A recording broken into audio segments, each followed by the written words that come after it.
Sports. 12:15, joined by the one, the only, Chris Watkins. Going to get him on camera in a little bit here. It's not necessary. No, it is very necessary anytime Chris Watkins joins us. Chris, thank you for sliding by. Yeah. Let's start here before we get into some Kings. Okay. Who do you have winning the whole thing? Let's just focus on Jay Ross's bracket. Okay. Dang, people are still talking about the men's tournament. We're going to talk about baseball next. I thought you meant like the women's tournament for a second. You know, UCLA's had a great season. South Carolina. Caitlin Clark is gone. You know, got to talk about my adopted cousin Juju. Yeah, I mean, there's Juju, sure. You know, TCU, Mark you Campbell. Filled out, okay, so Sac you filled State. out more women's brackets than men's brackets? No, okay, no, well, then that's what I'm talking about. The women's bracket is still going to be great this year. No, but in the men's bracket, we're talking Jay Ross's bracket. I think I did Houston, if I'm not mistaken. Okay, see, man. But with something, you know, like that, you kind of have to get a little bit outside. You know, you're going to go with the Dukes if you're going to go. I mean, 12 even people have Houston that. is a pretty basic pick, but it feels like, you know, Duke and Auburn are probably going to be the 1 and 2 picked. And, you know, with something bigger like that, you probably want to go with, you know, somebody who's still got a good shot, but not the most popular. Yeah, no, I think you did it right, especially when things are supposed to be very chalky. I went a little too wild. No. I did, and I have Michigan State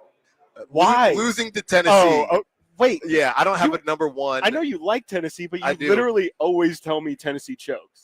Okay, I don't know if you were talking baseball specifically there. Well, no, so they won the College World Series. Yeah. So I'm thinking, okay, they were in. Were they in or did they miss the college football playoff, or they were barely in it? This is a Kyle question. They got smoked by Ohio State in the first round. That's right, but they were in it. Yeah. Okay, so that translates. It's getting better. It's getting better. So yeah, I just can't. I couldn't not take Tennessee in case this is the year they actually do it.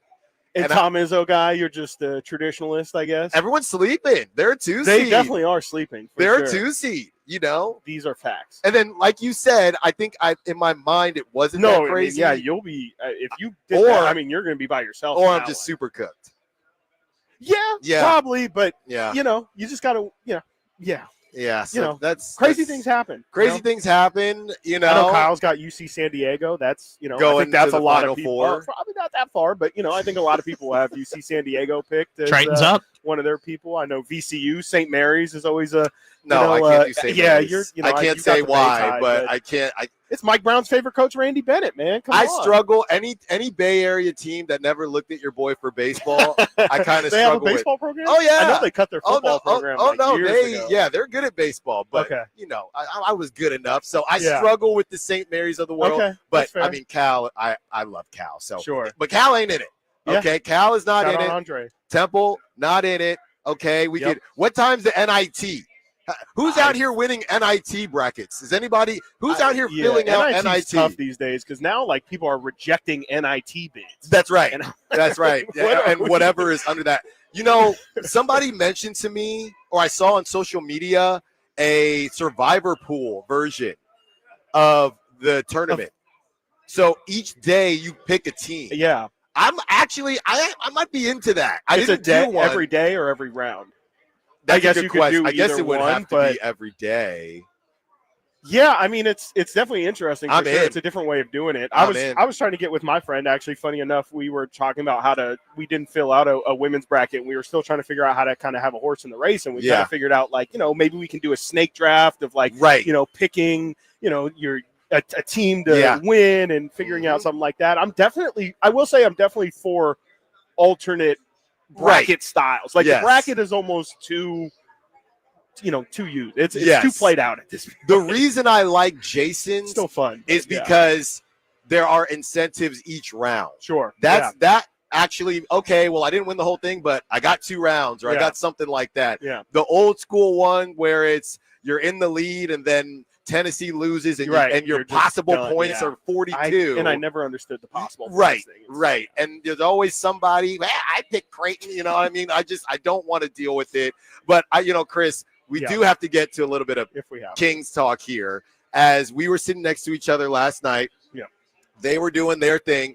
And I just want to know, to you, did it change? Because to me, it made me feel like I don't know how many more times the Kings can play like that. But now I at least know that they can play like that against an elite opponent post-trade, with this new team. What was your takeaway from last night? It could be about the Cavs. It could be about the Cavs. No, I don't think so. I mean, I think it's a really quality win. I think the one thing that just, I don't know if it really changed how I view the ceiling of the team, but you just have to acknowledge the fact that was the Cavs' 13th loss of the season. Yeah. Like, it kind of doesn't matter if anything, if you're a skeptic or, whatever, you thought it was luck, anything. They just gave the Cavs the 13th loss of the season. They only had Darius Garland out, and we know that the Kings definitely were down themselves. It was impressive 100%, but part of me is, and it's very contradictory to what I just said, but like sometimes that happens in the league where you catch a team off guard. You could call it a schedule loss, maybe for the Cavs where they're overlooking the Kings. I think instead of trying to downplay the Kings, I think I'll just say kind of what I said at the start. I just don't really think it overall changes my ceiling, but I can definitely acknowledge that's an incredibly impressive win. And if anything, maybe it's a floor raiser in my opinion, to where, like you said, I mean, I just know that you're capable of doing that kind of performance. I just don't know if I expect that. We should we should expect that level of performance, but realistically, I don't think I do expect them to perform like that every night. Well, the other thing is too, looking at what happened in Boston, I've also seen that people have compared this loss or this win last night to the Boston win. And I've separated things. I know De'Aaron Fox didn't play, but there's no point in me comparing the Boston win to this win. Just different situations. It's a different team. Yeah. But some people are having that conversation. I don't know, Chris, based on where we're at, and funny enough, Boston was kind of scuffling when the Kings did it. Yeah, they also. I don't want to use the F word, but the Boston game, it felt more fluky to me than last night. Oh, I thought you were going to say like Vantage Point or something. No more Vantage Point.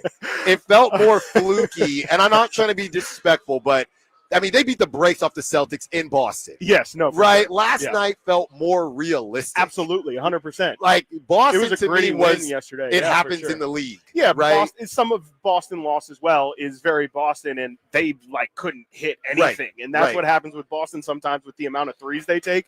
They usually make them, but they have random nights where they just can't hit anything. They'll shoot 30%. Absolutely, you play a factor in that, but they're at the end of the day, they're just missing shots that day. Like yesterday felt like, Cleveland there was a little bit of push and pull. Like Cleveland kind of slept for a second, and the Kings were very opportunistic. Yeah. Devin Carter had his moment, or moments, you could say. And I think the Kings definitely earned and took the win yesterday. But I do kind of think, I love what Doug said yesterday with his example of, cleaning the room and all that stuff. And I think that really does kind of speak to what I was kind of just saying is we know that they're capable of it, but realistically, we would, I think, be surprised if they do that every game in the same way that you would be surprised every couple days if if Doug walks into his son's room and sees, oh, wait, your room is still clean. Yes. So I think that that's kind of where we're at this point, that we know, the floor hasn't fallen. Okay, De'Aaron Fox is traded. It's not like the team is now truly a team that doesn't even deserve to be in the play-in, but I just don't know if I've seen yet a ceiling raiser. But I will say, I mean, the more and more of these performances, and, whatever, sure, it's maybe Captain Obvious, but the more and more performances like that they put together, the more I will believe that their ceiling is raised. Like I saw a stat that said, I think it's when Malik, Keon, and DeRozan start, they're 5-0, and that was the Boston game. Like that is the OKC game. So in that sense, I see the connection of the beating OKC and beating Boston. But yeah, I mean, again, the more and more stats you can kind of put together like that, where it's, hey, no, when you play these lineups together, there's real tangible success that you can show. I think that's when I'll start believing, but people believe at different rates. Like I'm sure there's tons of people who never lost faith. I'm sure there's some people who will never, ever believe in this team again. But I think they are starting to show some identity. It's just I think right now, in my opinion, they still fall somewhere in that play-in of they're probably like the 7th to 10th best team in the West right now. Yeah, and, one thing that I wanted to ask Doug last night, but I didn't because the vibes were so good, and we spent some time talking about it, is the Kings have more talent than prior to the trade deadline, but we spent total talent, and that's the key, total talent.